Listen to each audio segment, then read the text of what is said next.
नमस्कार दोस्तों, स्वागत है एक बार फिर आपके अपने YouTube चैनल जीवा स्टडी पर। तो अपन BSTC का जो एग्जाम पहले हुआ था उसका पेपर देख रहे थे, ठीक है। और अपन ने 2 पार्ट में देख लिया था। पहले पार्ट में 18-19 क्वेश्चन देखे थे और उसके बाद में जो 34 तक क्वेश्चन है वो हमने देख लिए थे, ठीक है। अब तीसरा पार्ट है जिसमें हम 35 से लेकर जो पूरा 50 क्वेश्चन है रीजनिंग के वो देखेंगे, ठीक है। तो चलो स्टार्ट करते हैं। एक बार आप चैनल को लाइक शेयर और सब्सक्राइब जरूर कर दें, और अगर पिछले वीडियो नहीं देखे हैं आपने तो नीचे लिंक दिया गया डिस्क्रिप्शन में दोनों पार्ट का, वो भी जाकर देख सकते हो। आपको मैं रीजनिंग एकदम ट्रिक के साथ पढ़ाऊंगा, तो आप प्लीज सपोर्ट जरूर करें और सब्सक्राइब जरूर करें, ठीक है। आप जितना सपोर्ट करोगे उतने अच्छे तरीके से मैं आपके पास कंटेंट प्रस्तुत करूंगा, ठीक है। तो चलो स्टार्ट करते हैं। तो 34 नंबर क्वेश्चन तक देख लिया था, तो आज 35वां क्वेश्चन देखते हैं, ठीक है।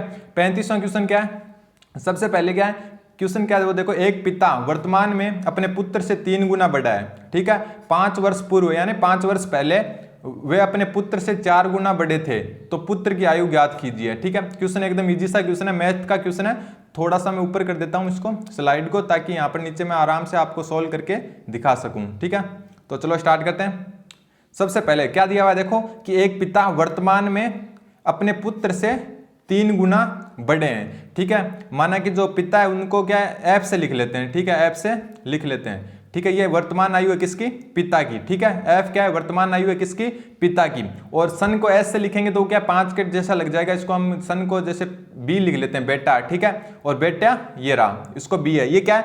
एफ क्या है? जो पिता है उसकी वर्तमान आयु, और बी है जो उसका पुत्र है उसकी वर्तमान आयु। अब देखो क्या दिया हुआ है कि वो क्या है, एक पिता वर्तमान में अपने पुत्र से 3 गुना बड़ा है, तो फादर यानी एफ पिता अपने पुत्र से 3 गुना बड़ा। 3 गुना बड़ा है किससे? पुत्र से। तो ये हो गया पहला नंबर इक्वेशन, ठीक है। ये मैं आपको इक्वेशन से इसलिए बता रहा हूं ताकि आपको आराम से समझ में आए। बाकी आपको कंपटीशन में ये इक्वेशन करना है कोई जरूरी नहीं है, क्योंकि आपको तो सिर्फ उत्तर तक पहुंचना है। एक बार लाइक जरूर कर दें जो भी देख रहे हैं। अब देखो एफ बराबर 3b, क्यों? क्योंकि जो पिता है उसकी वर्तमान आयु है एफ, और बेटे की वर्तमान आयु जब पुत्र की वर्तमान आयु है बी। अब क्या क्वेश्चन में दिया हुआ है कि वर्तमान में एक पिता अपने पुत्र से 3 गुना बड़ा है, तो एफ बराबर होगा 3b, क्यों? क्योंकि जो पिता यानी कि फादर है वो अपने बेटे से 3 गुना बड़े हैं, तो एफ बराबर 3b। अगला देखो 5 वर्ष पूर्व वह अपने पुत्र से 4 गुना बड़े थे। अब देखो 5 वर्ष पूर्व यानी 5 वर्ष पहले। अब अगर वर्तमान में अगर कोई पिता एफ वर्ष का है तो 5 वर्ष पहले कितना का था? F minus 5। यहां पर लिख लेता हूं एफ माइनस 5। ये हो गई 5 वर्ष पहले पिता की आयु, ठीक है। और ये क्या है? 4 गुना थे अपने पुत्र से, तो अपने पुत्र से 4 गुना यानी 4 गुना पुत्र की आयु। वर्तमान आयु बी है, तो 4 वर्ष पहले क्या, सॉरी 5 वर्ष पहले क्या थी? B minus 5। 1 मिनट हटा लेता हूं मैं। 5 वर्ष पहले देखो वर्तमान में आयु क्या थी? बी। तो 5 वर्ष बाद में क्या थी? 5 वर्ष पहले क्या थी? बी माइनस 5, ठीक है। अब देखो एक बार फिर मैं आपको एक्सप्लेन कर देता हूं कि माना कि जो पिता है उसकी वर्तमान आयु एफ है और जो पुत्र है उसकी वर्तमान आयु बी है। तो पहला कथन है कि वर्तमान आयु में क्या है कि एक पिता अपने पुत्र से 3 गुना बड़ा है, तो एफ बराबर हो गया 3b के। फिर क्या है? 5 वर्ष पूर्व है, तो 5 वर्ष पहले कितनी थी? पिता की आयु 5 घटा दो 5 वर्ष पहले। अगर अभी एफ है तो 5 वर्ष पहले कितनी होगी? F minus 5। माना कि अभी 20 है तो 5 वर्ष पहले कितनी थी? 15। तो वैसे अगर अब एफ है तो 5 वर्ष पहले कितनी थी? एफ माइनस 5, ठीक है। बराबर किसके? 5 वर्ष पहले जो अपने पुत्र से 4 गुना बड़े थे, तो 4 गुना बड़े किससे? पुत्र से। तो पुत्र भी तो 5 वर्ष पहले जो वर्तमान आयु से 5 वर्ष छोटा था, तो वर्तमान आयु बी है, तो पुत्र की 5 वर्ष पहले आयु क्या थी? बी माइनस 5 थी। तो अब देखो करो, इसको सोल्व करते हैं। एफ माइनस 5, ठीक है, इक्वल। अब देखो 4 को पहले बी से गुणा करेंगे और फिर करेंगे 5 से, तो 4 को बी से किया तो 4b और माइनस 20। 5 को 4 से किया तो माइनस 20 हो गया, ठीक है। अब देखो 4b को यहां पर रखेंगे और f इस साइड जाएगा, f इस साइड जाएगा तो ये क्या हो जाएगा? माइनस का f हो जाएगा। और ये यहां पर माइनस 5 प्लस 20, ठीक है।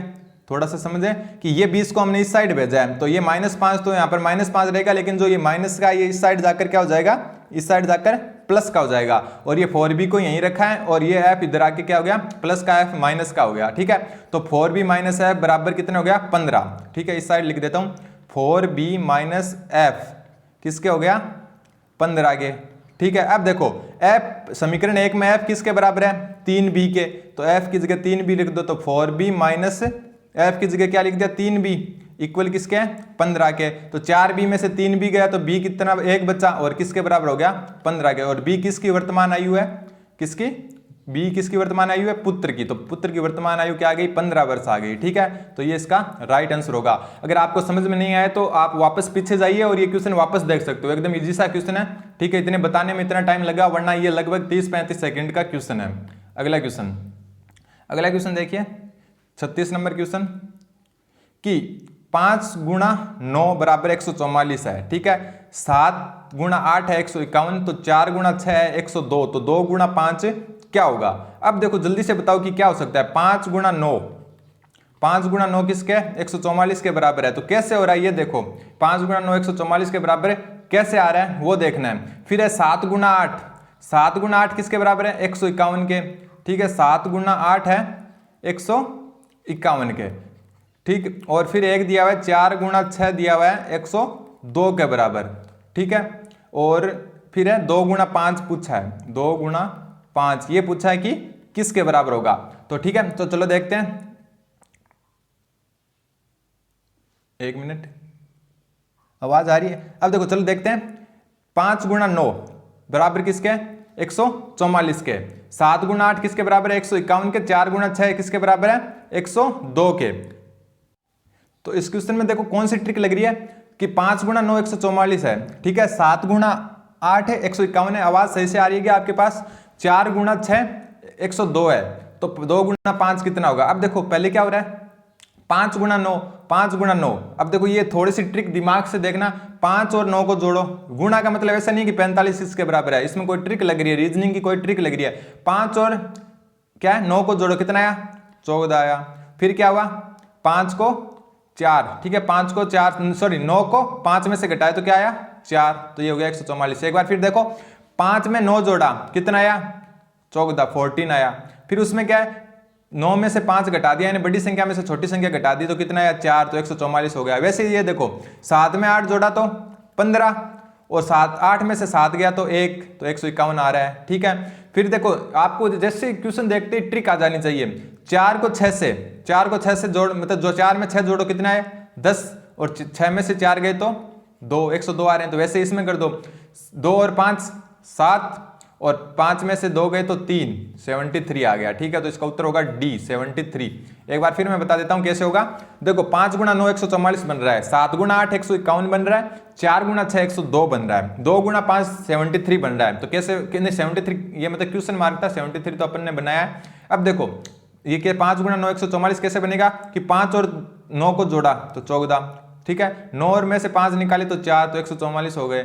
7 और 8 15, 15 में से, अब देखो 8 में से 15 लिख लिया, फिर 8 में से 7 गया तो 1, ये रहा। फिर 4 और 6 कितने होते हैं? 10, तो 10 लिख लिया, और 6 में से 4 गए तो 2, तो 102। ये 3 तो दिए हुए हैं, ऐसे मत सोचना कि कैसे आ रहे हैं, ये 3 दिए हुए हैं, तो अपने को ट्रिक देखनी थी कि किस ट्रिक से बन रहे हैं, तो उसी ट्रिक से इसको बना दिया। तो 5 और 2 कितने हो गए? 7, और 5 में से 2 गए तो 3, तो 73। तो इस हिसाब से ये उत्तर आएगा। ठीक है, आप लाइक शेयर और सब्सक्राइब जरूर करें। 2 क्वेश्चन हो चुके हैं। तीसरा क्वेश्चन देखो, ये आकृति दी हुई है, आप देखें एक मिनट। आकृति में क्या देखो, जो ये सर्किल है क्यू वाला सर्किल बैडमिंटन को दर्शाता है, पी वाला सर्किल टेनिस को दर्शाता है, और आर वाला सर्किल है जो ये वाला, ये होता है वॉलीबॉल के लिए। अब इनमें से क्वेश्चन बन रहे हैं वो देखो, ठीक है, ऊपर दिया हुआ है, आप देख लें कि जो क्यू वाला सर्किल है, ये वाला सर्किल क्यू वाला, ये तो क्या है? बैडमिंटन को दर्शा रहा है, पी वाला टेनिस को, और आर वाला जो सर्किल है ये वाला, ये हो रहा है वॉलीबॉल के लिए। ठीक है, अब देखो पहला क्वेश्चन क्या है, एक मिनट ऊपर कर लेता हूं थोड़ा स्लाइड को मैं। पहला क्वेश्चन देखो, पहला क्वेश्चन है कि कौन सा अक्षर विद्यार्थी के उस समूह को दर्शाता है जो तीनों खेल खेलते हैं। तीनों खेल खेलते हैं यानी कि जो टेनिस भी खेलता है, जो बैडमिंटन भी खेलता है, जो वॉलीबॉल भी खेलता है। तो तीनों खेल कौन सा दर्शाता है? देखो तीनों खेल खेलेंगे तो जो इस सर्किल वाले हैं, इस सर्किल वाला देखो, ये वाला, ये सर्किल वाले क्या खेल रहे हैं? बैडमिंटन खेल रहे हैं। ठीक है, यहाँ पर लिखा हुआ भी है। अब देखो मैं अलग कलर से बताता हूँ ताकि आपको आराम से समझ में आए। ठीक है, फिर ये सर्किल वाले क्या खेल रहे हैं? वॉलीबॉल खेल रहे हैं। जितना भी है इस सर्किल में, ये सब वॉलीबॉल खेल रहे हैं। ठीक है, एक दूसरा कलर लेते हैं ग्रीन। और जो ये सर्किल है, ये वाले सब क्या खेल रहे हैं? ये वाले क्या खेल रहे हैं? टेनिस खेल रहे हैं। ठीक है, ये वाले क्या खेल रहे हैं? टेनिस खेल रहे हैं। अब क्वेश्चन देखो, क्वेश्चन क्या है कि कौन सा अक्षर विद्यार्थी के उस समूह को दर्शाता है जो तीनों खेल खेलते हैं। तीनों खेल खेलते हैं यानी कि जो ये बैडमिंटन भी खेलते हैं यानी रेड वाली लाइन भी खेलते हैं, जो टेनिस यानी ग्रीन वाली भी क्या है शामिल हो, और जो वॉलीबॉल यानी ब्लू वाला भी शामिल हो। तो यहाँ पर देखो जो ये समूह है, यहाँ पर रेड ग्रीन और येलो, नहीं सॉरी रेड ग्रीन और ब्लू तीनों आ रहे हैं, यानी कि ये जो अक्षर है यहाँ पर जो बीच वाला अक्षर है वो तीनों खेलों को प्रदर्शित करता है। तो इसमें कौन सा है? सी। तो सी इसका राइट आंसर होगा। जो सी है देखो, सी क्या इस सर्किल में भी आ रहा है, सी इस सर्किल में भी आ रहा है और सी इस सर्किल में भी आ रहा है। तो तीनों खेलों को क्या प्रदर्शित करता है? कौन? सी। तो इसका उत्तर होगा सी, ध्यान रखना ये। अब अगला क्वेश्चन, एक मिनट ऊपर कर लेता हूं। अगला क्वेश्चन देखो कि कौन सा अक्षर समूह उस समूह को दर्शाता है जो टेनिस और वॉलीबॉल खेलते हैं पर बैडमिंटन नहीं। यानी कि टेनिस और वॉलीबॉल खेलते हैं लेकिन बैडमिंटन नहीं खेलते, ऐसा कौन सा अक्षर है? अब देखो ऊपर हम क्या डायग्राम से ही देख लेंगे, यानी कि जो टेनिस और वॉलीबॉल तो खेलता है लेकिन बैडमिंटन नहीं खेलता। अभी देखते हैं ऐसा कौन सा है जो टेनिस और वॉलीबॉल खेलते हैं बैडमिंटन नहीं खेलता। तो टेनिस कौन सा, टेनिस और वॉलीबॉल खेलते हैं, तो देखो ये इस सर्किल वाले टेनिस खेलते हैं और ये वाले क्या कहते हैं? वॉलीबॉल खेलते हैं। तो ये देखो, और क्या है? बैडमिंटन नहीं खेलना चाहिए। तो देखो ये टेनिस ये वॉलीबॉल, तो टेनिस वाला सर्किल यहाँ से जाता है, देखो ये सॉरी वॉलीबॉल वाला, और टेनिस वाला ये यहाँ से ये जाता है। तो बी और सी एस हैं जो क्या है? टेनिस भी खेलते हैं लेकिन और वॉलीबॉल भी खेलते हैं लेकिन बैडमिंटन नहीं खेलना चाहिए। सी तो देखो बैडमिंटन वाले में भी आ रहा है, तो सी क्या बैडमिंटन में चला गया। तो बी एकमात्र ऐसा है, ठीक है, जो ये बी है ये क्या है? ये देखो टेनिस वाले में भी आ रहा है और क्या है? वॉलीबॉल वाले में भी आ रहा है, लेकिन इसमें नहीं आ रहा है, यानी कि बैडमिंटन नहीं खेलता। तो इसका क्या होगा आंसर? बी। तो बी इसका राइट आंसर हो जाएगा। कौन से का? जो 38 नंबर है इसका, ठीक है। बी इसका, बी कहां पर है?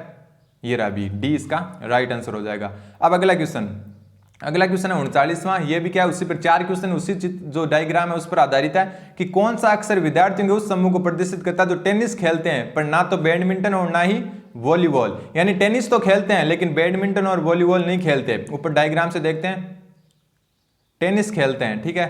टेनिस कौन कौन खेलता है? देखो टेनिस ये भी खेलता है, टेनिस ये भी खेलता है, सी भी खेलता है, बी भी खेलता है, लेकिन इसने क्या कहा कि सिर्फ टेनिस खेलनी चाहिए, बैडमिंटन और वॉलीबॉल नहीं खेलनी चाहिए। तो ये देखो ये तो क्या है? बैडमिंटन भी खेलता है, सी तीनों खेलता है, इसलिए ये भी नहीं होगा। बी क्या है? वॉलीबॉल खेलता है, डी बैडमिंटन खेलता है। तो सिर्फ ए ऐसा है जो सिर्फ टेनिस खेलता है, ना तो वो बैडमिंटन खेलता है ना वॉलीबॉल, सिर्फ टेनिस कौन सा खेलता है? ए। तो ए इसका राइट आंसर हो जाएगा। देखते हैं 39वें में ए कौन सा है? 1 नंबर पर, ठीक है, ये उसका राइट आंसर हो जाएगा। अब अगला है कि कौन सा अक्षर विद्यार्थियों के उस समूह को दर्शाता है जो टेनिस और बैडमिंटन खेलते हैं पर वॉलीबॉल नहीं, ठीक है। वॉलीबॉल नहीं खेलते लेकिन टेनिस और बैडमिंटन तो खेलते हैं। वापस डायग्राम पर जाते हैं। अब देखो टेनिस और बैडमिंटन खेलते हैं लेकिन वॉलीबॉल नहीं। अब देखो टेनिस, ये भी देखो टेनिस भी खेलता है क्योंकि दोनों सर्किल में आ रहा है, टेनिस भी खेलता है और बैडमिंटन भी खेलता है। ये भी टेनिस और बैडमिंटन खेलता है लेकिन ये क्या है? साथ में वॉलीबॉल भी खेलता है। तो इसका आंसर क्या हो जाएगा? डी। डी ऐसा है जो टेनिस और बैडमिंटन तो खेलता है लेकिन वॉलीबॉल नहीं खेलता, क्योंकि ये वॉलीबॉल वाले सर्कल में नहीं है। तो डी इसका राइट आंसर हो जाएगा। डी किस में? 40वें में डी, डी यानी सी नंबर ऑप्शन, ठीक है, ये इसका राइट आंसर हो जाएगा। तो इस हिसाब से ये जिसे क्वेश्चन थे। अब 41 नंबर क्वेश्चन से स्टार्ट करते हैं। 41 नंबर क्वेश्चन कि एक विद्यालय में 5 शिक्षक थे, ठीक है, एक विद्यालय में 5 शिक्षक थे। 1 मिनट में थोड़ा सा पानी पी के आ जाता हूँ।